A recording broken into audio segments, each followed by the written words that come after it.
Bismillahirrahmanirrahim. Semoga Allah senantiasa memberikan keistiqomahan, Allah senantiasa memberikan rahmat dan ketenangan untuk kita semua. Amin ya rabbal alamin. Dan kepada hadirin wal hadirat, ikhwani wa akhwati fillah, rahimani wa rahimakumullah, yang semoga senantiasa oleh Allah diberikan kemudahan langkah untuk senantiasa meniti jalan kebaikan, meniti jalan syurga, yang salah satu di antara cara pintasnya adalah dengan talabul ilmi. Sampai Al-Imam Asy-Syafi'i rahimahullahu ta'ala mengatakan, talabul ilmi afdal min salati nafilah, bahwasannya menuntut ilmu itu jauh lebih utama dibanding salat sunnah. Itulah kenapa kemudian Al-Imam Asy-Syafi'i itu sering terlihat tidak salat tahajud, hanya untuk kemudian menuliskan faidah ilmu. Ketika ditanyakan kepada beliau, kenapa engkau lewatkan malammu tanpa salat hatta 1 rakaat? Apa jawaban dari Al-Imam Asy-Syafi'i rahimahullahu ta'ala wa nafa'anallahu bi'ilmi?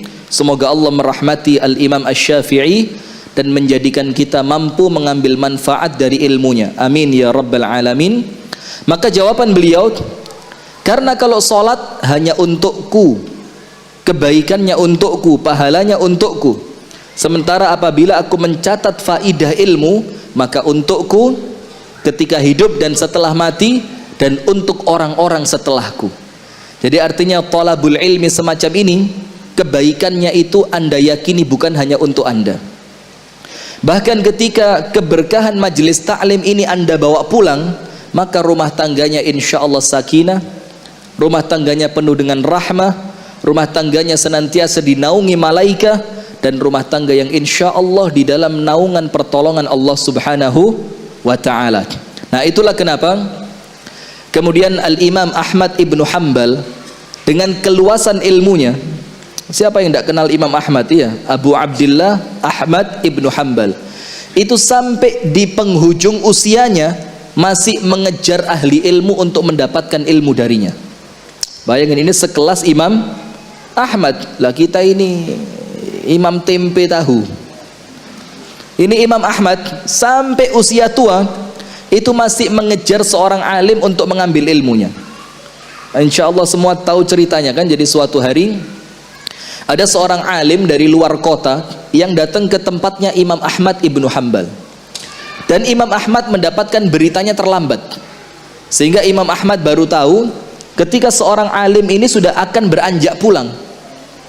Maka karena tidak ingin kehilangan ilmunya, Imam Ahmad mengangkat sarungnya, diikat di perut, kemudian dia, jangan dibayangkan ada dalemannya, ya ada.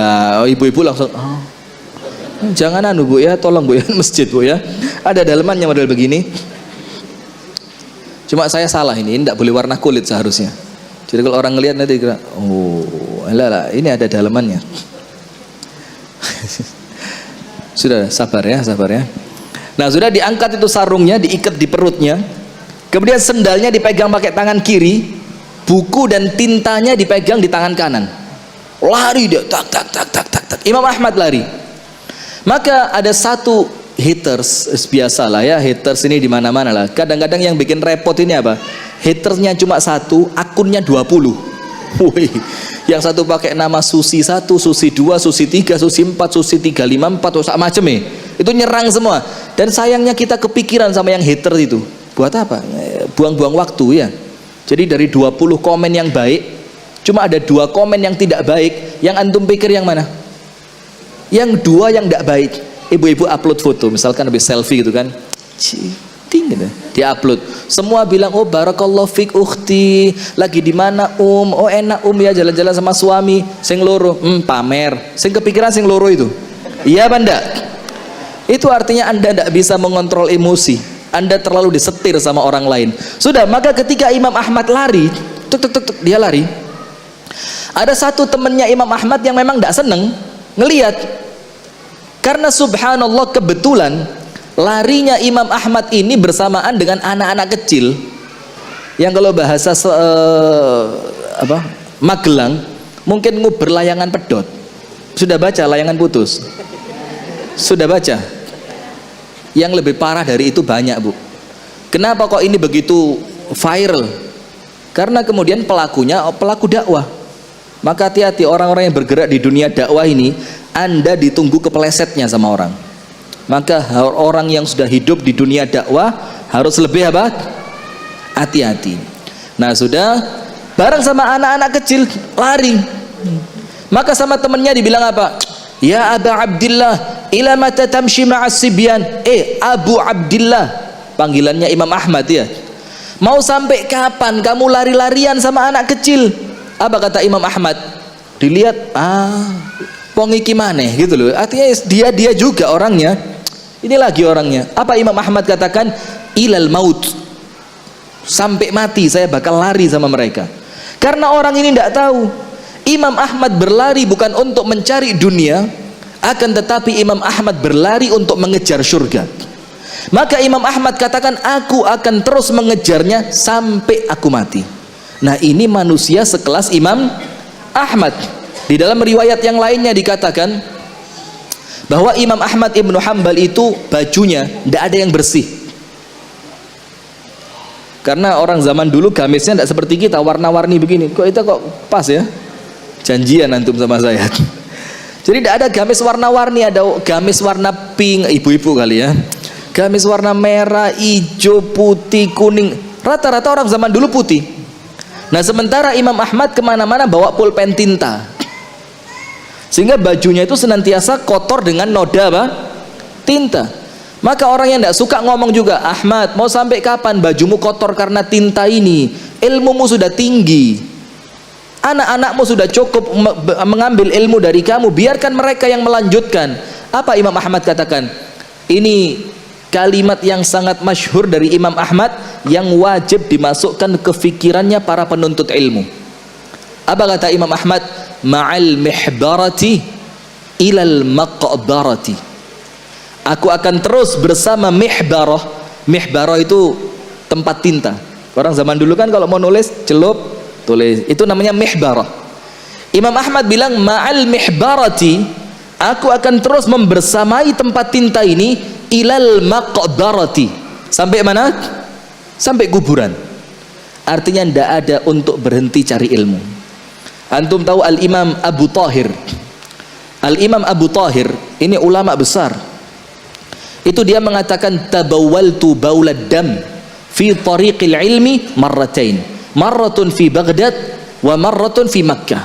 Aku ini ketika mencari ilmu itu sempat sampai pipis darah 2 kali. Yang satu ketika di Baghdad dan yang satu ketika di Makkah Al-Mukarramah, dan itu tidak menjadikanku pulang. Artinya apa hadirin sekalian? Ilmu ini sesuatu yang wajib diperjuangkan. Karena apa? Ilmu itu tidak datang kepada kita, tapi kita yang mendatangi ilmu untuk kita ambil dari mereka. Maka al-ilmu yu'ta wala ya'ti. Ilmu itu didatangi dan dia tidak mendatangi. Ada kisah menarik dari Syekh Muhammad bin Salih Al-Utsaimin. Ini salah satu ulama favorit kami, Syekh Utsaimin. Suatu hari Syekh Utsaimin ini di pengajian sore. Jadi Syekh Utsaimin itu punya namanya Liqa al-Babil Maftuh. Liqa al-Babil Maftuh itu Syekh Utsaimin open house. Magelang ngerti open house? Ngerti Bu ya? Nggak ngerti, Masya Allah. Open house itu ya terima tamu lah, siapa boleh masuk rumahnya. Itu setiap hari Kamis. Dan siapa yang puasa, semuanya buka puasanya dijamu. Dan itu setiap hari Kamis. Nanti Syekh Utsaimin memberikan pembukaan. Lalu setelah itu selesai, semua tamunya diberikan kesempatan untuk bertanya, dan Syekh Utsaimin akan jawab. Dan hasil dari fatwa Liqa al-Babil Maftuh lebih banyak dibanding fatwa resminya Syekh Utsaimin. Artinya orang lebih mudah untuk bertanya. Suatu hari ada perdebatan kecil ketika Syekh Utsaimin mengatakan asakum tayyibin, mudah-mudahan sore hari ini kalian dalam keadaan baik-baik saja. Dan itu masyhur di kalangan orang Arab, asakum tayyibin, Mudah-mudahan baik-baik saja. Secara ilmu nahwu yang betul bukan thayyibin tapi thayyibun. Maka diprotes sama salah seorang mahasiswa. Ceritanya sih mahasiswa ini dari Asia, entah rupanya Indonesia, karena Indonesia ini terkenal di sana kuat nahwu sorofnya, pinter nahwu sorof. Dibilang, ya Syekh, yang benar bukan thayyibin tapi thayyibun. Debat akhirnya. Ini ngomong syair, ini ngomong syair, ini ngomong rumus nahwu, ini ngomong rumus nahwu, grammar sudah. Sampai tidak selesai di sore hari itu. Syekh Utsaimin bilang, biar saya nanti kembali ke perpustakaan, saya lihat yang benar thayyibin atau thayyibun. Dan kamu silakan dibuka yang benar thayyibin atau thayyibun. Sudah. Subhanallah, menjelang tengah malam, Syekh Utsaimin datang ke asrama mahasiswa anak itu. Tanya ke kantornya, mahasiswa fulani dari negeri fulan, kamarnya yang mana? Dibilang di gedung fulani, kamar nomor sekian. Datang Syekh Utsaimin, diketuk kamarnya, tuk tuk tuk. Ditanya siapa di depan? Dibilang tamu katanya, tidak ngomong nama, tamu. Ketika dibuka ternyata Syekh Utsaimin. Ini mahasiswa kaget. Dibilang apa ya Syekh?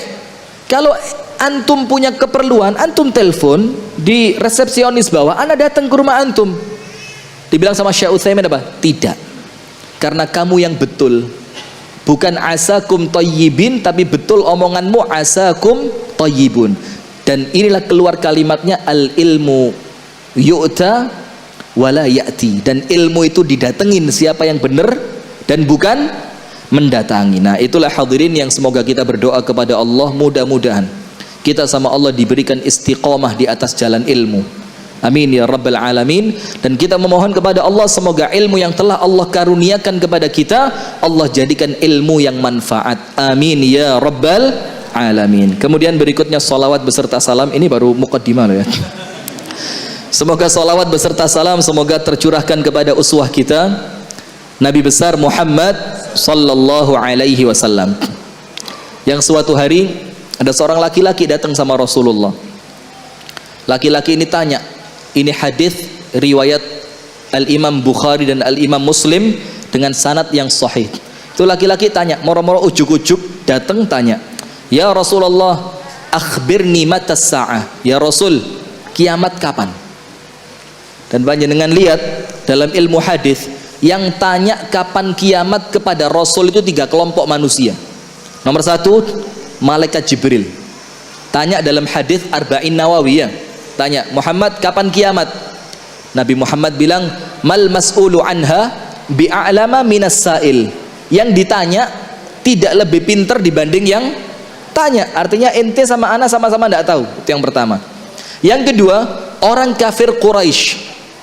Tanya kiamat bukan untuk mengimani. Ini materi kita ini, iman ya.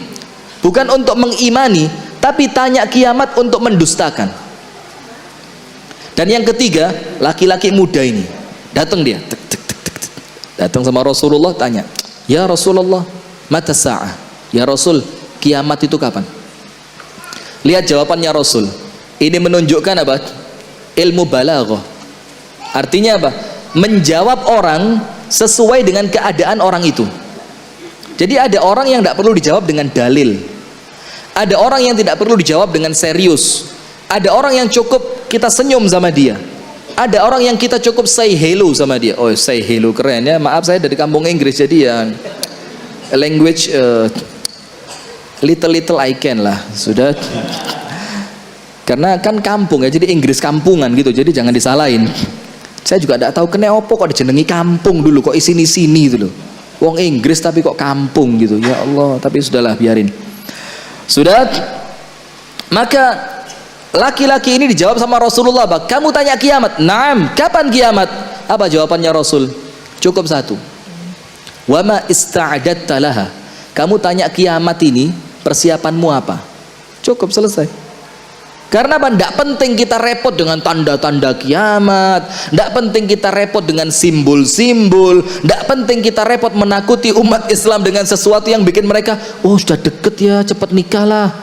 Kalau sudah nikah cepet nambah lah, macam-macam pikir akhirnya karena ketakutan dajjal keluar tuh loh Bu ya. Maka panjenengan juga gitu, ditakut-takut dilungkas kiamat loh. Nah, sudah. Maka Rasul bilang, Apa persiapan kamu untuk kiamat? Dan ini pertanyaan bagus. Karena kapanpun terjadinya kiamat, yang penting kita sudah siap, beres urusan. Engkau bengi gak apa-apa. Karena sudah siap. Sama seperti orang ditanya, kamu mau mati kapan? Kalau siap, saiki ae wis. Lapo di dunia ya? Mana tadi kameramen? Nah, dia tanya, saya ini Ustadz kalau kelihatan perempuan gitu langsung kepikiran bidadari surga yang 7. Tak bilang kesuwen ngenteni surga. Dunia dhisik, ya apa caranya? Kembali ke tema ya. Nah sudah, maka sama Rasul ditanya, apa persiapan kamu? Artinya apa persiapan kamu kalau mau datang kiamat itu? Persiapanmu apa? Apa laki-laki ini bilang, lihat, bil makna ya, bil makna itu ini bukan tekstual hadisnya, tapi sesuai dengan maknanya.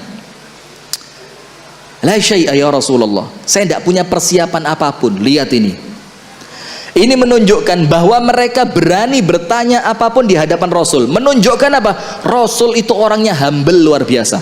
Humble bukan jampel. Tahu bedanya? Jampel itu apa, Bu? Semarang tidak ngerti jampel ya? Jampel itu kalau di tempat kami, itu kalau wajan panas mau diangkat itu kan perlu kain. Nah, kainnya itu namanya jampel. Di sini apa? Lamping. Masya Allah. Lamping. Ya, tidak apa-apa lah ya, wis difahami lah ya, lamping ya. Nah, itu kalau di Malang namanya jampel. Coba masa tidak ada yang ngerti jampel blas sama ini kayak gini? Tidak ada ya. Anda mainnya kurang jauh ya. Sudah. Maka Rasulullah ini menunjukkan bagaimana beliau sangat-sangat humble sama orang. Sehingga orang tanya apapun tidak takut. Lu kita ini baru jadi ustadz kampung, uang itu ketemu sudah deg di sini. Oh, medeni re. Jenggote saudel jerit. Waduh. Jangankan itu, ada laki-laki berani minta izin Rasul untuk berzina. Tahu hadisnya? Dia datang ke tempatnya Rasul, dibilang apa? Ya Rasulullah, adzin li bizina. Ya Rasul, sholat maulah saya, puasa gampang lah puasa. Suruh jihad, berangkat jihad. Tapi satu saya minta, izinkan saya untuk zina.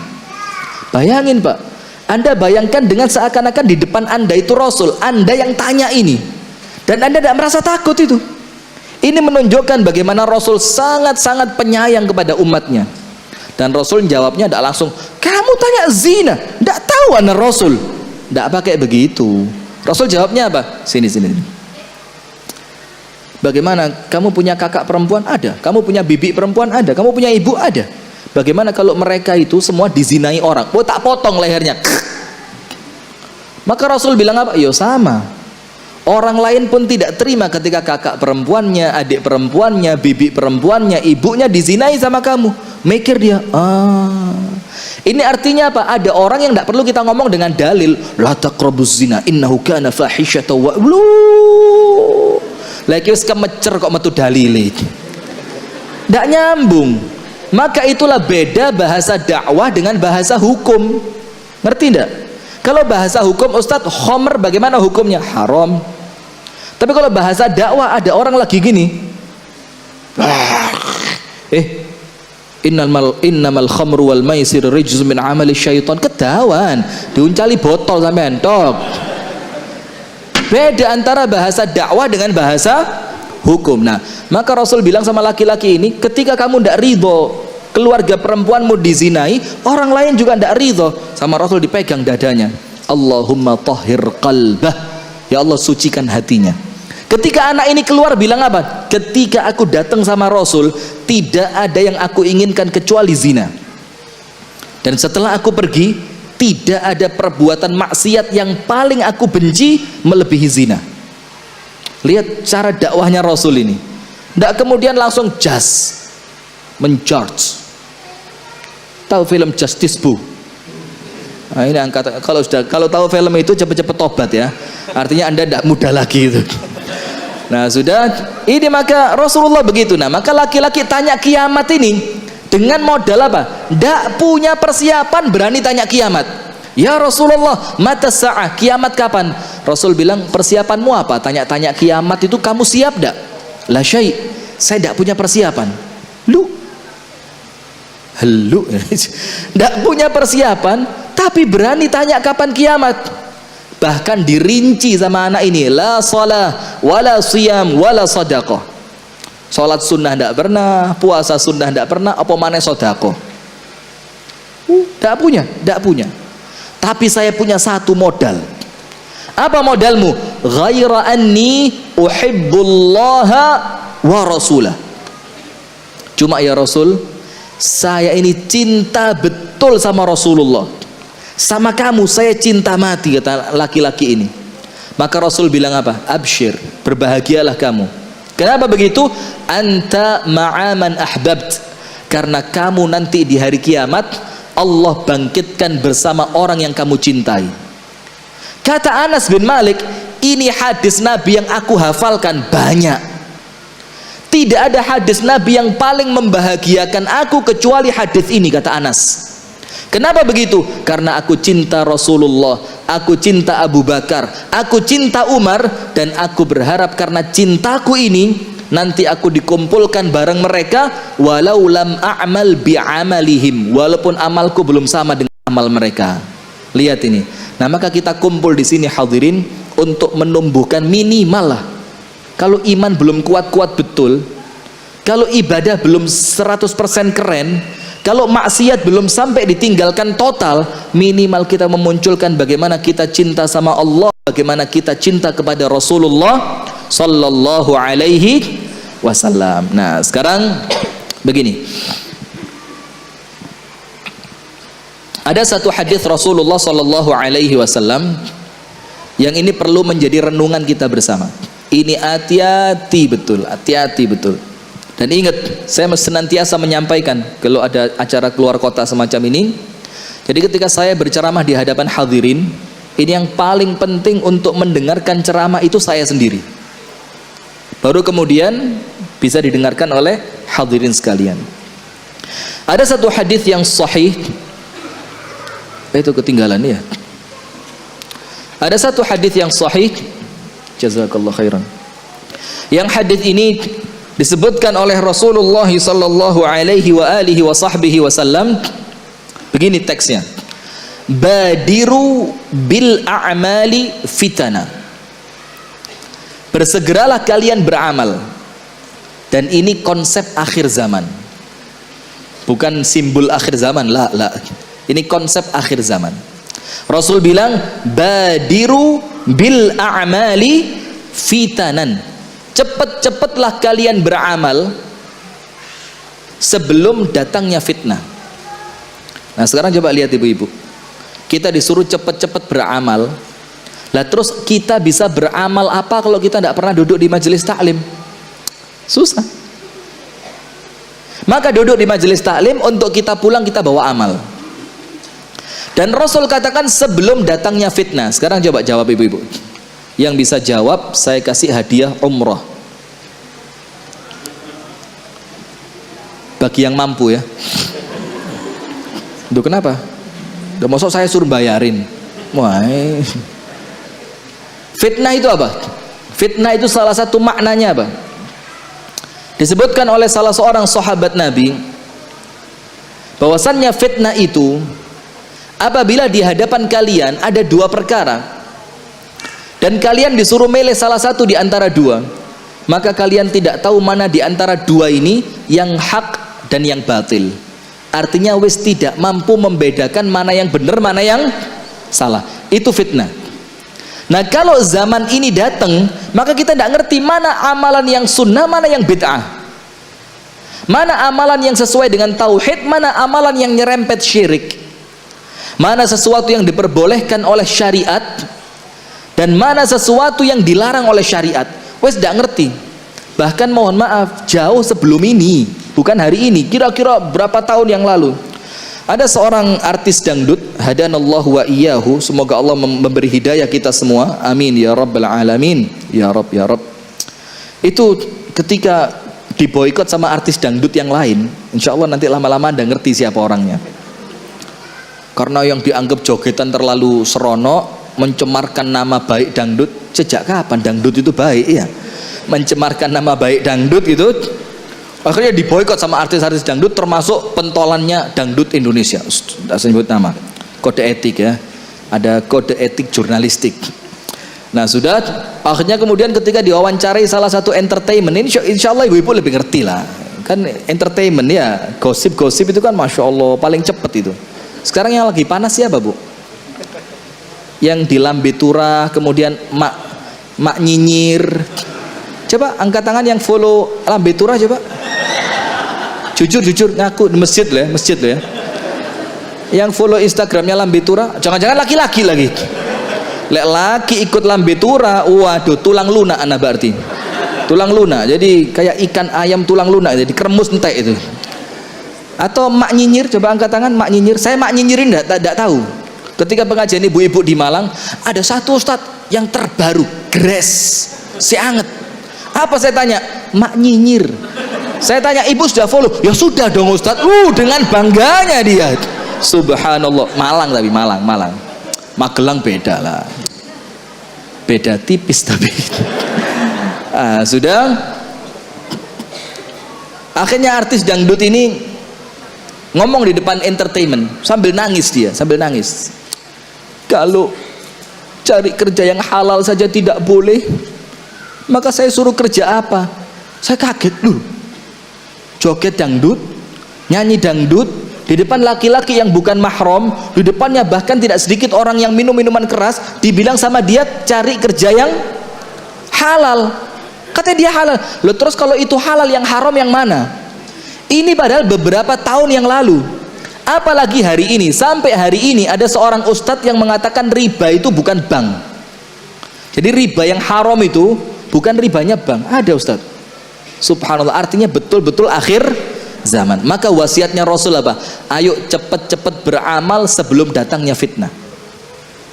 Nah sekarang kemudian mengenai amal ini, nanti kita lanjutkan hadisnya. Salah satu konsep Rasul menghadapi akhir zaman biar iman ini tetap kuat. Jadi generasi apa tadi judulnya? Generasi beriman. Biar tetap imannya kokoh. Kita suwe-suwe cak di foto, kak di foto-foto. Nah, ayo. Jadi cari angle yang bagus itu.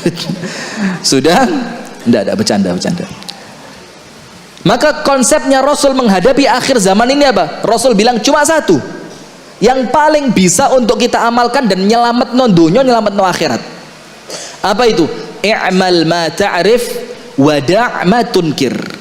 Cukup amalkan apa yang kamu tahu, sibukkan diri dengan beramal dari ilmu yang kamu sudah tahu. Misalkan gini, ngerti keutamaan sholat duha, ya wes sibukkan diri dengan sholat duha. Misalkan panjenengan ngerti keutamaan tahajud, ya sudah sibukkan diri dengan sholat tahajud. Misalkan panjenengan ngerti keutamaan menutup aibnya orang lain, ya wes sibukkan diri dengan menutup aib orang lain. Sibuk dengan amal yang anda ketahui. I'mal ma ta'rif, cukup amalkan apa yang kamu tahu, dan lihat wada' ma tunkir, tinggalkan apa yang kamu ingkari. Ingat ya, Rasul tidak ngomong debatlah dengan orang yang kamu ingkari. Rasul tidak ngomong luruskan, karena ada waktu kita meluruskan, ada waktu kita cukup meninggalkan. Dan Rasul katakan di akhir zaman bukan diluruskan, tinggalkan. Kenapa? Kalau kita ngurusin orang yang senantiasa mengkritisi kita, gak mari urusan. Akhirnya kemampuan kita yang baik-baik ini tidak tereksplor, tidak keluar. Hanya untuk apa? Ngurusi orang-orang ini. Maka lihat PR-nya umat Islam akhir zaman ini. Kita tidak diberi kesempatan untuk mengeksplor kemampuan umat Islam, tapi mesti dikei PR yang kita harus garap. Contoh PR-nya, dalam waktu yang sebelum ini ada seorang ilmuwan, katanya ilmuwan yang kemudian bikin tulisan bahwasannya hubungan laki perempuan non marital itu boleh. Anda jangan kira itu ndak semuanya by design, ndak ada tiba-tiba, itu ndak ada. Tujuannya apa? Supaya umat Islam sibuk jawab urusan rumah tangganya dia. Supaya apa? Supaya kita tidak bisa mengeksplor politik kita tidak bisa mengeksplor kekuatan ekonomi kita tidak bisa mengeksplor kekuatan umat Islam yang begitu besar. Di IPR terus.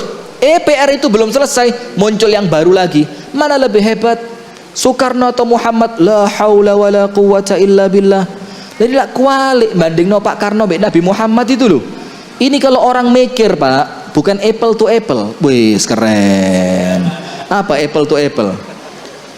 Jadi perbandingan yang tidak bisa dibandingkan gitu loh. Perbandingan yang tidak bisa dibandingkan. Artinya apa? Kita dikasih PR terus. Nah, maka Rasul katakan, wes ojo digarap. Cukup apa?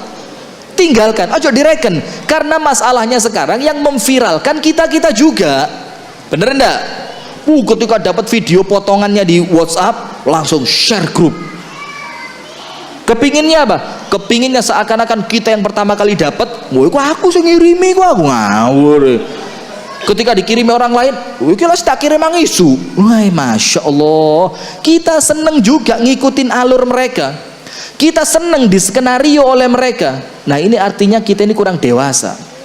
Artinya apa yang kita lakukan masih disetir orang kafir. Faham enggak? Nah, maka konsepnya Rasul beramal sebelum datangnya fitnah. Dan konsep akhir zamannya cukup sibukkan dengan apa yang kamu ngerti, dan wes gak usah digubris, cukup tinggalkan apa yang kamu ingkari. Karena sekarang ahli ilmu ini apa sibuknya? Sibuk bantah koncone dewe. Ya apa enggak? Ketika temennya upload salah satu ustadz, Afwan Aki, kalimat akhi ini kan lagi ngetren. Kalau ibu-ibu sekarang gitu, Ummu Adam, Ummu ini kalah keren sama di Bali. Saya punya pengajian di Bali, ibu-ibu sosialita. Pengajian pakai dress code, ijo-ijo kabeh, kuning-kuning kabeh, pink-pink semua, masuk. Dan tasnya sesuai dengan dress code-nya. Istrinya jenderal, istrinya, wah, masya Allah. Itu panggilannya ketika pengajian, bukan apalagi mak-mak yang terhormat. Tidak ada mak-mak, apalagi mbok ya are-are, tambah meneh nemen. Panggilannya apa? Mams. Wih, keren. Ada di Magelang ini pengajian panggilannya maka nama pengajiannya Hijabers Mams. Cari di Facebook, ada fanpage-nya. Nanti diikutin, insya Allah Anda akan terinspirasi nanti. Jadi pengajian kalau dress code-nya tidak sama, suruh di luar teras. Dress code-nya sama boleh masuk, tasnya tidak sama masuk tapi di belakang, tasnya sama paling depan. Selesai pengajian foto bareng dengan ustadz. Foto bareng ustadz. Kalau pengajian lain itu sungkan gini, ini enggak. La haula wala quwata illa. Istri saya lihat di rumah, bang, dang mulio bang, jadi khawatir katut, masya Allah. Nah sudah, maka abang, kita ini juga yang kemudian ikut alur mereka. Maka konsepnya Rasul bagus sekali, cukup tinggalkan apa yang kamu ingkari. Sekarang kita ini rebut bantah-bantahan di konco dewe. Posting satu ustadz, afwan akhi, ustadz yang antum posting itu ustadz yang penuh dengan syubhat. Atau yang lain lagi, afwan ya akhi, itu kelompok yang antum ikuti itu kelompok yang salah. Jadi eker-ekeran sesama umat Islam. Dan ibu-ibu tahu enggak kenapa mereka ciptakan itu untuk kita? Supaya kita tidak memikirkan sesuatu yang lebih besar. Cek mikir itu bantah tahlilan mana, bantah subuh kunutan mana, bantah sholat ini bismillahnya jahar apa sir, terus muter di sana. Walaupun ingat itu juga bukan masalah remeh, itu penting. Tapi ada sesuatu yang lebih penting. Ada salah satu orang ulama di India, kerjaannya tiap hari khataman Sahih Bukhari. Khataman apa? Sahih Bukhari. Jadi namanya Majlis Sama' Sahih Al-Bukhari. Majlis Sama'. Dan orang yang datang sampai selesai dikasih sanad ijazah. Selesai. Ada satu orang yang tidak terima masuk. Dibilang apa? Ya Syekh, Al-Gharbiyun, orang-orang barat, wasalu ilal qamar, sampai di bulan, dan kamu masih baca hadis Bukhari 1400 tahun yang lalu, sementara mereka sudah sampai di mana? Di bulan. Syekhnya bilang apa? Mereka hebat, kami juga hebat, kamu yang rugi. Kenapa kamu rugi? La anta ma'ahum ilal qamar wa la anta ma'ana fi hadzal majlis. Kamu tidak ikut mereka sampai di bulan, dan kamu juga tidak ikut kami duduk di majelis ini. Maka yang rugi kamu. Kenapa? Ribut dengan urusan orang lain. Coba kamu sibukkan duduk di sini, Walaupun tidak sampai bulan, insya Allah sampai surga. Nah maka tidak usahlah berbantah-bantahan seperti itu. Kita kembali ke hadisnya. Badiru bil a'mali fitanan. Cepat-cepat beramal sebelum datangnya apa? Fitnah. Kemudian Rasul menjelaskan, fitnah itu apa sih? Rasul katakan kaqita'il lailil muzlim. Yang kalau fitnahnya itu datang, Bu, seperti potongan malam yang gelap gulita. Sekarang saya mau tanya, panjenengan kalau jalan mati lampu, baterai mati, HP mati. Kalau Anda jalan di rumah Anda, kalau di rumah kita kadang-kadang seru ya. Anda jalan di jalan raya, itu jalannya bagaimana? Meraba-raba, kadang-kadang terperosok, kadang-kadang jatuh, kadang-kadang kejedot kepalanya, kan begitu. Nah itulah gelap gulita. Rasul bilang kalau fitnahnya datang, kalian akan berjalan seperti seakan-akan di potongan malam yang paling gelap. Artinya apa? Yunza'ul ilmu. Ilmu sama Allah sudah dicabut. Jadi tidak ngerti lagi. Sakjane sing salah iku sing zina apa sing poligami sih? Tidak ngerti.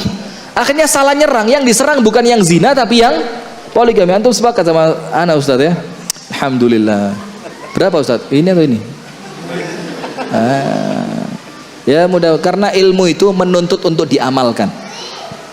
Saya punya dosen dari Sudan, namanya Al Ustaz Jazuli Rihal Amin rahimahullahu ta'ala, sudah meninggal kini, Masya Allah. Beliau bilang gini, ilmu itu nak, jadi kalau ngomong sama mahasiswanya itu kayak ngomong sama anaknya. Masya Allah, baik sekali orangnya. Ilmu itu nak, katanya beliau, itu menuntut untuk diamalkan. Maksudnya bukan antum yang disuruh mengamalkan, tidak, tapi ilmu kamu yang akan menarik kamu untuk mengamalkannya. Kemudian beliau kasih contoh. Contohnya apa? Misalkan kamu kepingin berangkat umroh, duit tidak punya, keadaan tidak mungkin saya berangkat umroh, maka bagaimana? Ilmui dulu tentang umroh. Apa hukumnya umroh, bagaimana manasik umroh, apa yang dilakukan ketika umroh, apa yang disunnahkan ketika umroh, apa yang dilarang ketika umroh. Ketika ilmunya Anda sudah ngerti, nanti Allah yang ngatur Anda untuk berangkat ke sana. Sama seperti poligami. Jadi kalau antum Ustaz belajar ya, baca terus bukunya, baca, dalamin, pelajarin, eksplorasi tentang itu, lama-lama nanti Allah akan atur antum untuk mengamalkannya. Amin ya Rabbal Alamin. Ibu-ibu kok tidak ada yang amin? Saya jadi ingat cerita Kiai Haji Abdullah Gimnastiar ya. Ya Allah, ini terzolimi sama ibu-ibu ini. Dulu Masya Allah ibu-ibu datang ke Darut Tauhid, foto bareng A'agim, foto, ceret. Ketika dapat berita nikah lagi, fotonya diwek-wek. Ada yang dibakar. Oh, demo massal depan kantor bupati, nolak kedatangan A'agim. Sing biyen njaluk foto ya sopo? Saiki disuwek-suwek dhewe. Antum termasuk yang boikot enggak? Termasuk, tobat ya. Sudah tobat belum? Ini bayangin, sekelas ulama yang melakukan yang syar'i dihujat, sementara artis yang video diri sedang zina ketika keluar dari penjara, astagfirullah, tobat Bu ya, tobat ya, ini akhir zaman Bu ya. Kenapa? Tidak ngerti mana yang benar, mana yang salah. Dia tidak ngerti mana yang perlu kita keluarkan energi untuk melawannya dan mana sesuatu yang kita perlu Wallace bro gitu loh. Tidak ngerti. Kenapa? Karena Rasul katakan ini malam yang gelap gulita sudah, tidak kelihatan apapun sudah, malam gelap. Kemudian hati-hati, dengerin, Rasul katakan apa? Wa yusbihur rajulu mu'mina wa yumsi kafiran. Nas'alullah as-salama wal afiyah. Semoga Allah menyelamatkan kita semua. Amin ya Rabbal Alamin. Apa yang terjadi? Kalian akan lihat di sana, di zaman itu, dan mohon maaf zamannya bukan itu sekarang, ini, karena Rasul mengatakan kiamat itu dekat, itu di zamannya Rasul 1400 tahun yang lalu, maka sekarang lebih dekat lagi. Maka kalimat-kalimat akhir zaman yang di zamannya Rasul dikatakan itu, zaman kita apa sekarang? Ini Rasul katakan, maka di zaman ini kalian akan lihat orang-orang yang pagi harinya beriman, bahkan mungkin sholat subuh sama kita tadi, tapi nanti sore bagaimana? Wa yumsi kafiran, sudah jadi orang kafir. Dan sebaliknya, wa yumsi mu'minan wa yusbihu kafiran, sorenya sholat maghrib sama kita, sorenya pengajian sama ibu-ibu, sholat isya sama kita, tapi besok pagi kita bilang assalamualaikum, hai bro. Loh kok hai bro, saya sudah murtad. Loh murtad bangga, paginya kafir. Dan coba lihat apa sebabnya, mengapa mereka begitu dengan sangat mudah berpindah dari keimanan menuju kekufuran. Rasul katakan apa? Yabi'u dinahu bi'aradhin minad dunya. Karena mereka menjual idealisme agamanya untuk mendapatkan sedikit kenikmatan dunia. Sekarang saya mau tanya, nyogok hukumnya apa? Tapi semua anggota, bukan semua ya, oknum ya, ini live ini bahaya ini. Madani ya. Jadi rata-rata yang kita lihat, yang kita tahu ya, yang kita tahu oknum lah ya, oknum ya, yang sekarang ada di legislatif, baik daerah tingkat 1, daerah tingkat 2 ataupun yang pusat, itu pakai sogo Anda. Jawaban Bu, pakai sogo Anda. Untuk mereka dipilih itu loh Bu, ngamplopi enggak? Pakai, panjenengan terima kan? Allah, ada berasnya, ada minyak gorengnya, ada gulanya, ada kopinya, ada mie instannya, ada diselipkan amplop isinya 500.000, diterima ndak? 1 juta wis, diterima ndak? 1.500.000, 2 juta, 3 juta. Ya ndak, karena di masjid. Coba di Jopo 500 gak apa-apa, coba 1 juta jadi. Nah ini artinya apa? Hanya untuk mereka dapat jabatan, mereka rela jual agamanya. Betul ndak? Saya kasih satu cerita, ini kisah nyata kejadian sama saya. Umi saya punya warung makan. Sudah, maka saya kalau pagi dinesnya apa? Belonjo nang pasar. Dan biasa tidak ada yang aneh, ya, masuk pasar. Suatu hari beli bawang merah. Bawang merah itu apa? Brambang, beli bawang merah 5 kilo, duit siap di kantong sudah, duit siap. Tapi saya merasa aneh, 5 kilo brambangnya garing, kok cuma segitu? Seharusnya kalau kering kan semakin banyak dia. Saya curiga, saya bilang sama mbaknya, Mbak, saya pinjem sebentar ya, mau tak timbang di toko sebelah. Ngamuk dia. Wes dalam mas yang percaya mas, timbanganku ngono genah. Lho gak mbak, kudu gak percaya. Aku kepingin ruai tak timbangin nang sebelah. Saya mau timbang ke sebelah, marah dia. Sampai ini kalau gak duwe duit mas ojo blonjor ini. Loh, ustad dilokno. Cari perkara ini orang ya. Di Malang sana ada ibu-ibu pengajian ngerasani saya, pulang kakinya patah. Hati-hati, hati-hati. Pulang ini engkelnya lepas, jadi engkelnya ini turun dari tangga. Apalagi masjid ini tinggi tangganya. Wih, di Malang pendek tangganya segini, itu bisa matain engkel itu. Wah ini kalau di sini mungkin leher ya. Setelah ngerasani ustadz kakinya engkelnya lepas. Sudah, maka ibu ini bilang, wes tak lama sampai ini kalau gak duit gak usah blonjor ini. Saya keluarin duitnya. Lu ya apa suruh belanja banyak kan? Persiapan saya keluarin. Iki lho Bu, duit Bu. Saya mau pinjam. Akhirnya dia enggak mau. Wes gak usah tukurin nih, ngaliyo. Terakhir kalimatnya apa? Mas, ngakali titik gawe budal umroh ae kok ora oleh. Lu ngakali titik gawe budal, la haula wala quwata illa billah. Saya dapat ilmu pencerahan baru pagi itu saya. Jadi artinya kalau ngakali untuk ibadah itu seakan-akan boleh gitu loh. Boleh enggak Bu? Lah ini akhir zaman. Dia hanya untuk mendapatkan sedikit kenikmatan dunia, dia rela menjual apanya? Agamanya. Dan ini menurut Rasul yang menjadikan kita kafir tanpa sadar. Suatu hari ada seorang laki-laki dari kalangan ulama datang kepada Khalifah Ar-Rasyid.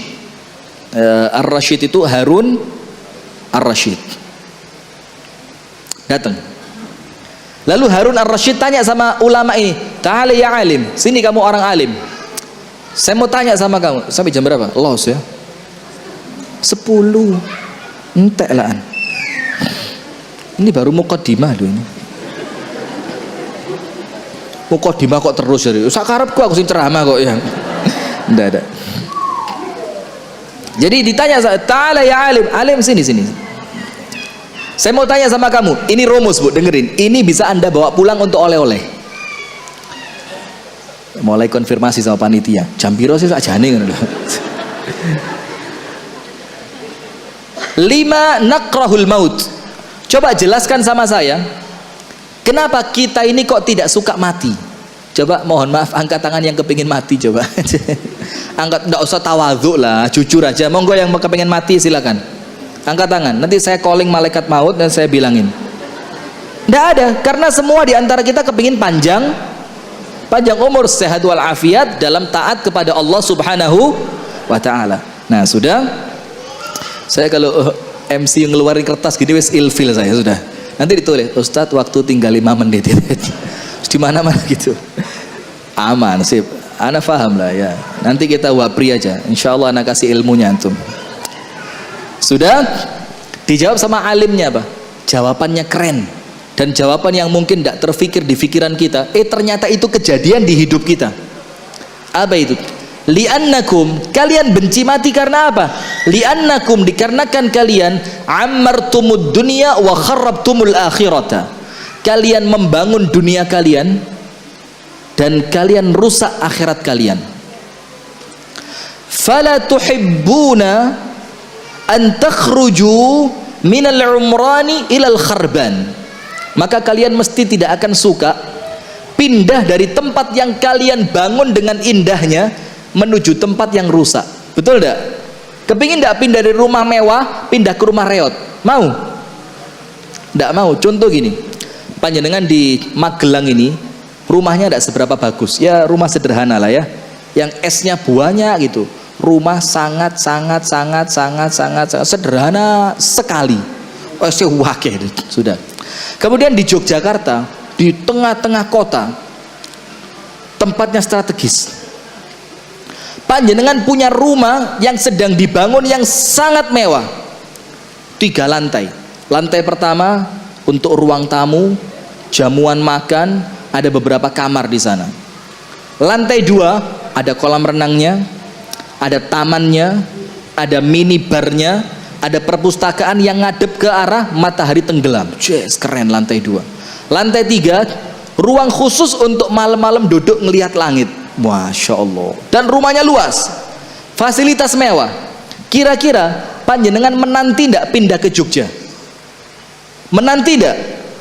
Kepingin cepet karena apa? Rumah kita di sini tidak seberapa bagus, kepingin cepet pindah ke tempat yang bagus. Tapi coba sebaliknya, rumah Anda bagus luar biasa, ternyata na'udzubillah min syarri dzalik, itu ternyata rumah di Jabelbang.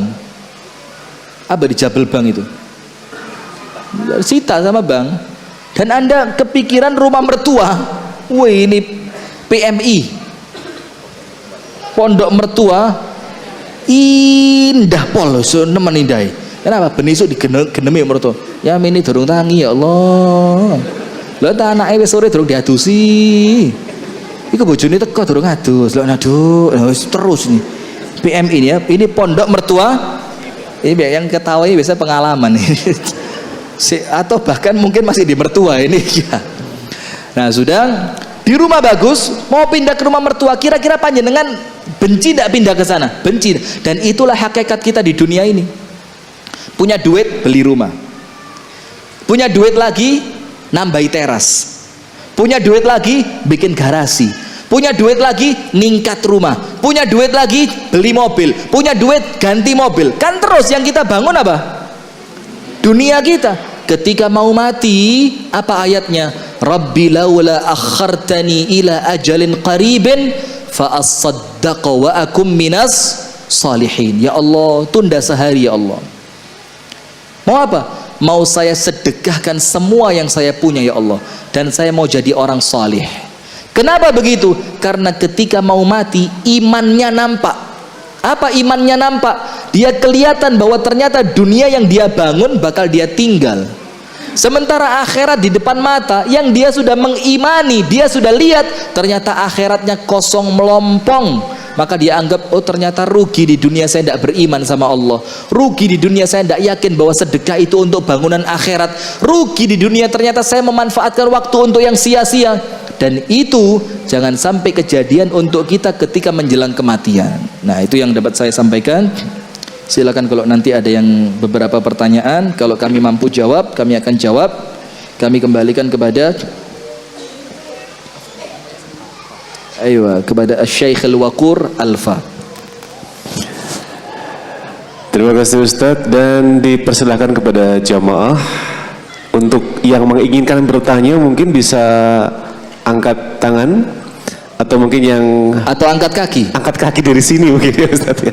Tidak ya, angkat tangan saja, atau mungkin bisa lewat tulisan, tidak apa-apa, monggo dipersilakan. Baik, jamaah yang putra dan putri persilahkan buat yang menghendaki bertanya, monggo, mumpung kesempatan yang luar biasa pada kali ini. Temanya pun juga luar biasa, bagaimana kita menyiapkan hidup kita di akhirat kelak yang sudah terjadi di depan mata.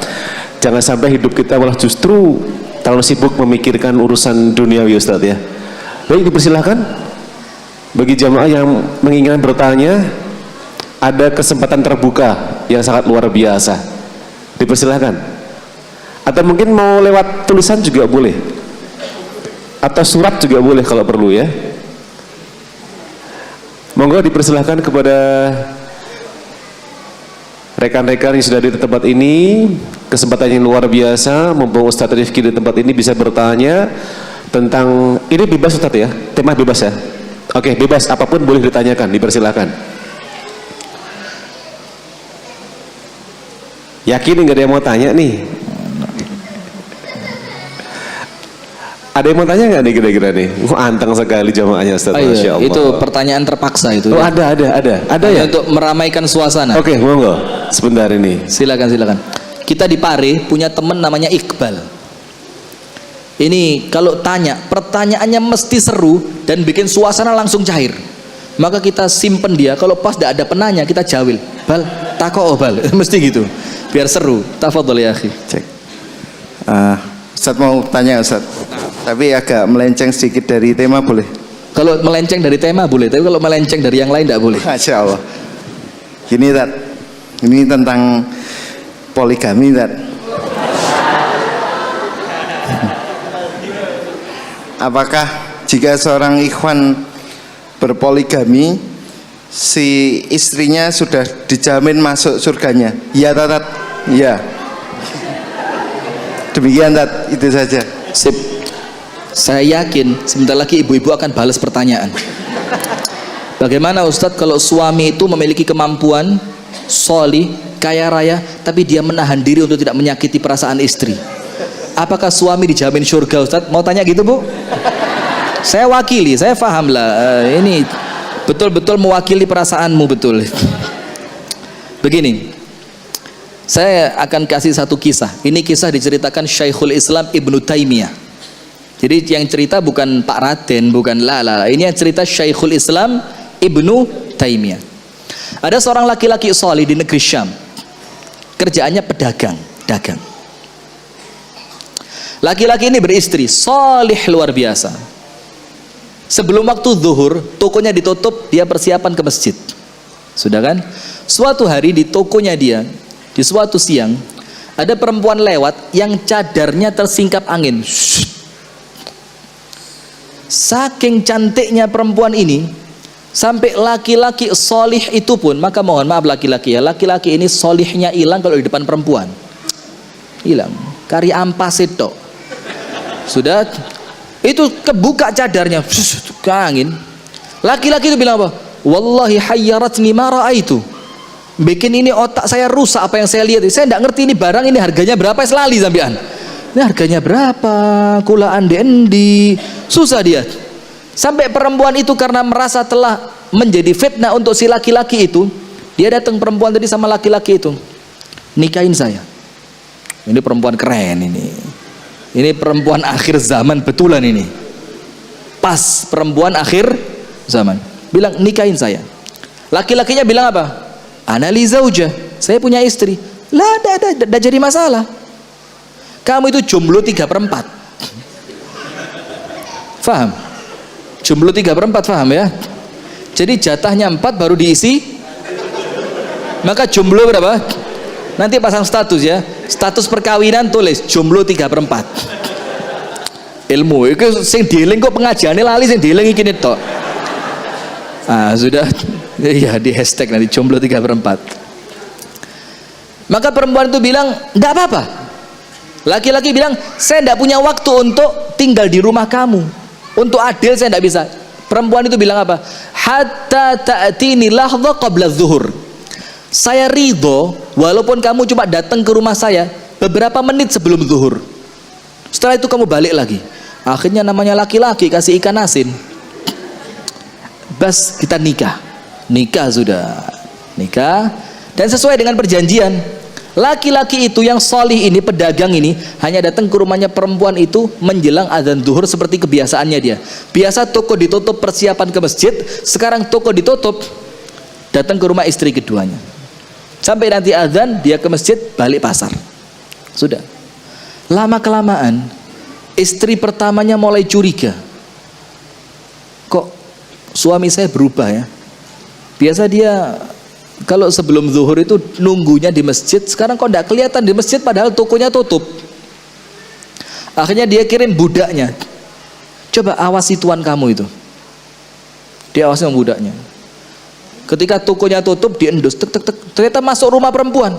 Wih, tanya sama tetangganya, itu rumah siapa? Rumah perempuan ini. Loh, itu laki-laki yang masuk siapa? Suaminya. Emeh loro jantung ini, emeh kena serangan. Selamat kok kuat ya, sering minum habatus sauda ini. Sudah muridnya Zaidul Akbar ternyata ya. Sudah apa yang terjadi? Nikah, iya. Suaminya nikah kapan? Oh, sudah beberapa bulan lah. Lapor sama tuan putrinya. Tuan putri, ternyata suami kamu sudah nikah lagi dengan seorang wanita, ditunjukkan alamatnya, rumahnya sini-sini, namanya ini. Selesai. Istri pertamanya bilang apa sama budaknya? Selama tuan kamu tidak memberitahu kita, maka tetap bergaya seakan-akan kita tidak tahu. Tetap seperti biasa, normal, mal. Jangan seakan-akan kita tahu, wis biarin aja. Akhirnya suaminya pulang, ya tetap seperti biasa. Dalam keadaan suaminya sudah tahu dia beristri 2. Sudah, subhanallah. Lihat ini baiknya ini ya. Ini di Semarang ya, di Magelang tidak ada sepertinya. Sudah. Suatu hari suaminya sakit. Suaminya apa? Sakit. Tidak bisa pergi kemanapun. Istri pertamanya bingung. Ya Allah, kesian istri keduanya. Dia tidak tahu bahwa suaminya sedang sakit. Aku beritahu nanti suamiku ngerti bahwa aku sudah tahu kalau dia nikah 2, nanti dia sakit hati. Aku tidak beritahu, khawatir dia zalim sama istri keduanya. Masya Allah, lihat ya. Baik apa enggak? Insya Allah panjenengan seperti itu, amin ya rabbal alamin. Lah, bukan nikahnya, baiknya maksud saya. Kati amin sampai wedi. Kati kasih wis. Sabar ibu-ibu ya, ya Allah. Sudah. Sampai subhanallah dia milih apa? Wes ndak tak beritahu lah. Yang penting suami saya seneng karena saya menunjukkan seakan-akan saya belum tahu bahwa dia sudah nikah 2. Kalau kita ndak malah nyelidiki saiki. Mada selidiki, HP ini di cloning. Setelah WA-nya di cloning, dia ikut balas. Loh, kok jawab balas seluruh itu? Ternyata HP-nya di cloning sama istrinya. Pernah ngerasain? Hati-hati, perempuan ini cerdas, Pak. Perempuan ini ngalah-ngalahin Intel. Kalah. Ininya apa, radarnya itu ngalah-ngalahin radarnya kecoa di kamar mandi. Tahu kan kecoa di kamar mandi kalau pagi-pagi itu? Coba lihat kumisnya apa? Deng. Itu kita lihat, ngeri. Apalagi kalau itu sudah terbang itu, itu bencana besar. Kalau kecoa sudah terbang, bencana besar itu. A'dzam musibah ini. Nah, sudah sampai subhanallah Bu, suaminya meninggal. Setelah suaminya meninggal, saudagar kaya. Maka apa kata istrinya? Ayo kita bagi waris. Jatahku kita bagi 2. Kenapa dibagi 2? Karena dia punya istri yang kedua, maka ini hak kami berdua. Dikasihkan sama budaknya tadi, kamu kan tahu rumahnya dia, tahu. Berikan sama dia, bilang, mohon maaf ya, suaminya 3 bulan tidak datang bukan karena zalim, tapi karena dia sakit. Kita tidak memberitahu bukan karena kita benci sama dia, tidak, tapi karena khawatir nanti suami kita sakit hati. Masya Allah, lihat ini ceritanya Syekhul Islam Ibnu Taimiyah. Berangkat budaknya bawa duit, dan duitnya bukan duit kecil, duit besar. Dibilang ini duit, kaget perempuan, duit apa? Suami kamu meninggal dunia dan selama 3 bulan ini dia sakit parah, tidak bisa keluar kemana-mana, dan ini wasiat dari istri pertamanya untuk dibagikan separuh dari warisnya untuk kamu karena kamu juga istri sahnya dia. Langsung perempuan kedua ini bilang apa? Faya subhanallah, laki-laki baik itu, tapi saya tidak mau duit ini, kembalikan kepada tuan putri kamu. Kenapa? Karena saya sudah diceraikan sama suami saya 3 bulan yang lalu, dan sekarang saya tahu ternyata dia menceraikan saya bukan karena zalim, tapi karena dia ngerti dia sakit, dia tidak bisa mengunjungiku. Lihat ini, coba kisah ini ada di Magelang gitu loh.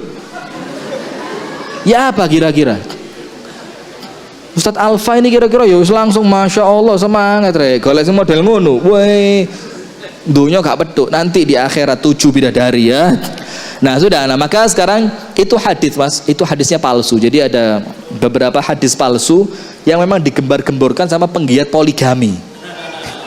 Bilang kalau istri nerima suaminya nikah lagi maka dia dijamin surga. Tidak ada itu, tidak ada. Cuma memang mohon maaf ibu-ibu ya, jangan nolak syariatnya. Ini kuncinya bu, poligami syariat. Tapi ketika anda belum mampu, tidak apa-apa, tidak berdosa anda. Maka ngomong saja sama suami, mas aku ngerti mas, poligami itu adalah syariat, tapi mohon maaf, la yukallifullahu nafsan illa, ada dalilnya itu. Allah tidak membebani seseorang kecuali sesuai batas. Dan saya tidak mampu mas, terus terang mas, saya tidak mampu. Suaminya bilang, lah karena kamu tidak mampu saya mau nikah lagi. Loh, ya apa sih mas, kok nikah bulet sih mas? Bukan itu maksud saya.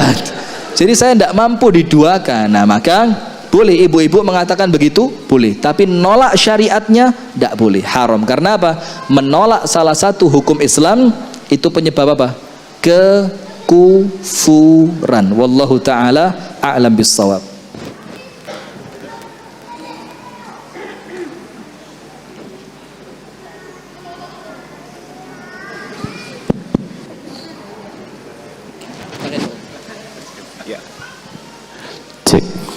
Cukup jelas ya Mas Hanung ya, alhamdulillah. Yang belakang pun tersenyum lebar, alhamdulillah begitu ya.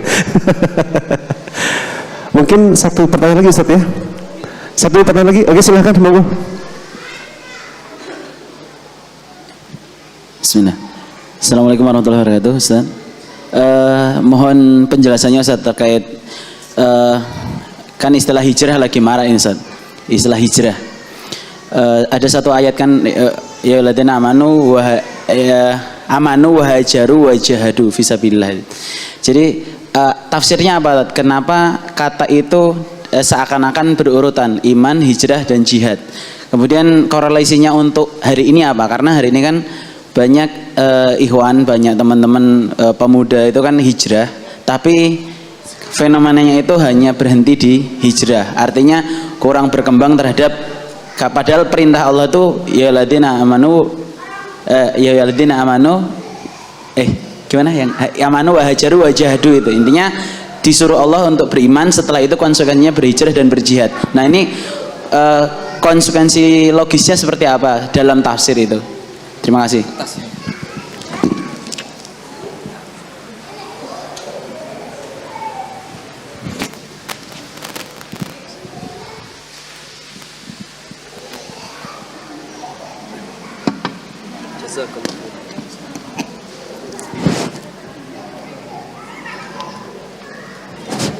Jazakallah khairan Ustadz Iqbal. Jadi pertanyaannya, walladzina amanu wa hajaru thumma jahadu, orang-orang yang beriman kemudian dia berhijrah, kemudian dia berjihad. Iman, hijrah, jihad. Kenapa ayat ini berurutan? Dan kalimat wa itu artinya berikutnya.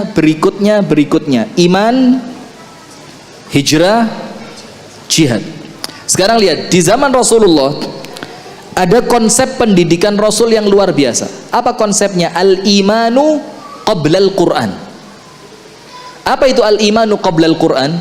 Orang ditata dulu imannya, diajarkan yakin dulu tentang Allah, yakin tentang Rasulullah, yakin tentang akhirat, baru dicekokin dengan Al-Quran dalam tanda kutip. Kenapa begitu? Karena kalau imannya tertata, Al-Quran ngomong apa, keluarnya cuma satu, sami'na wa ata'na.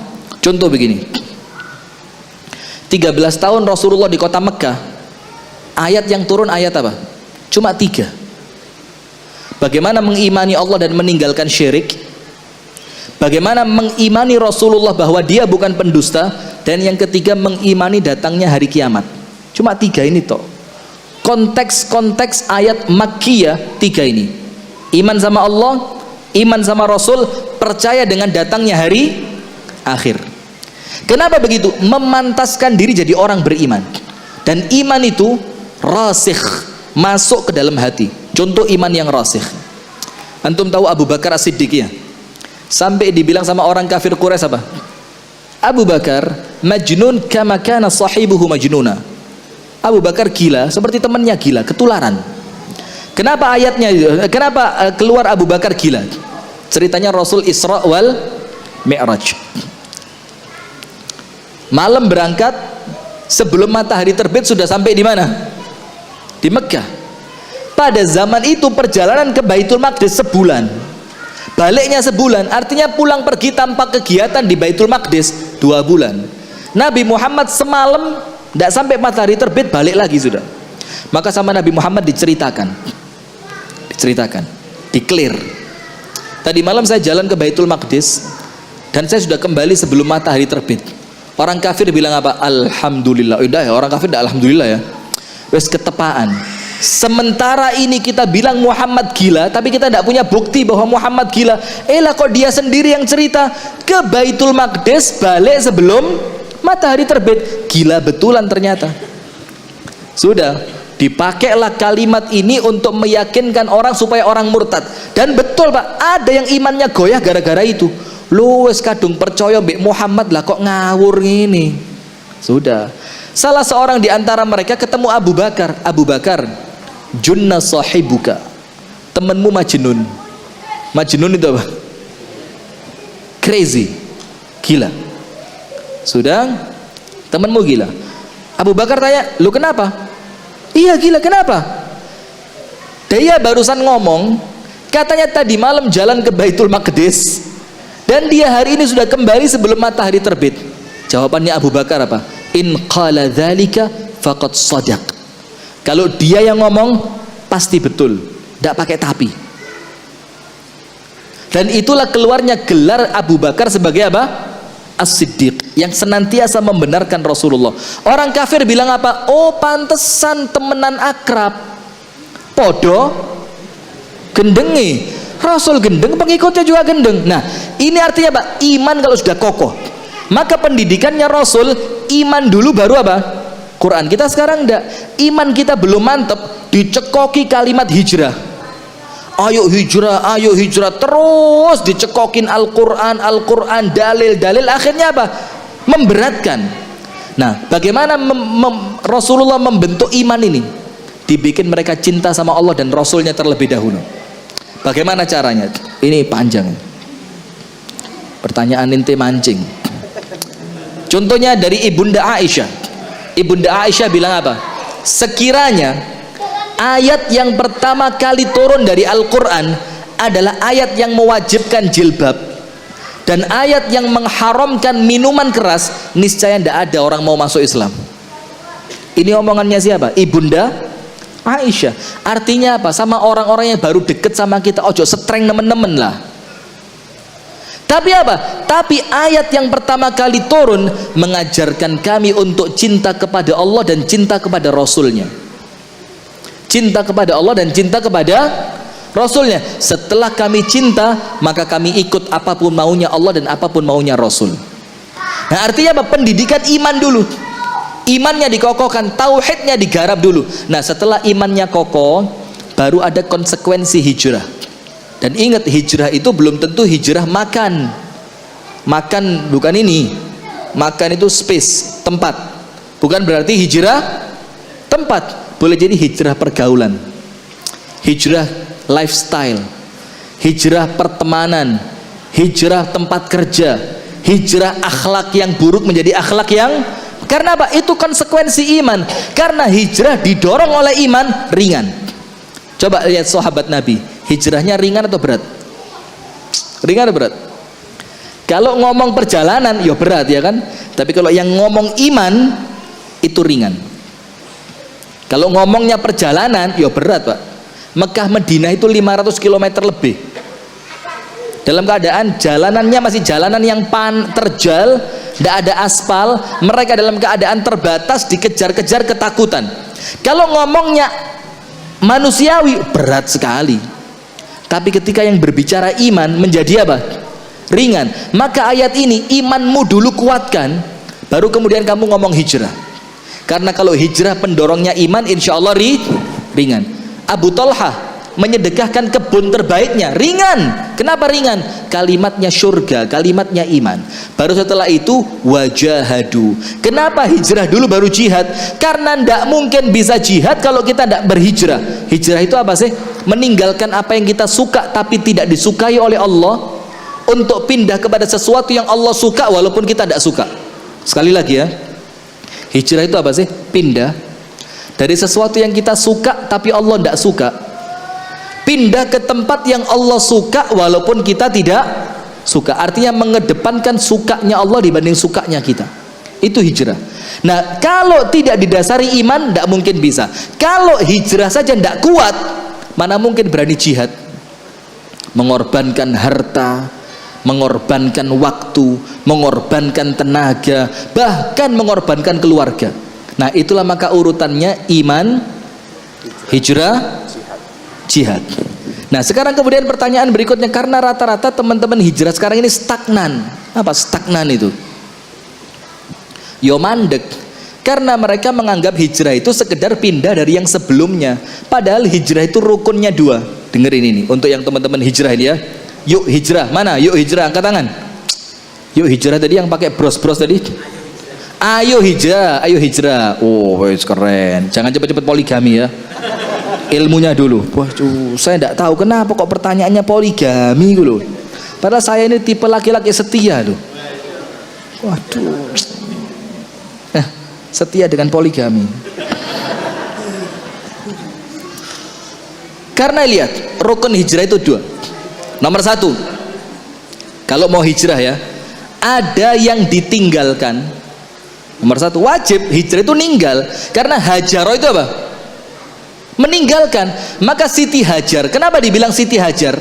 Istrinya Nabi Ibrahim. Kenapa dibilang Siti Hajar? Karena sama Nabi Ibrahim ditinggal di kota mana? Di kota Makkah itu, maka namanya Hajar.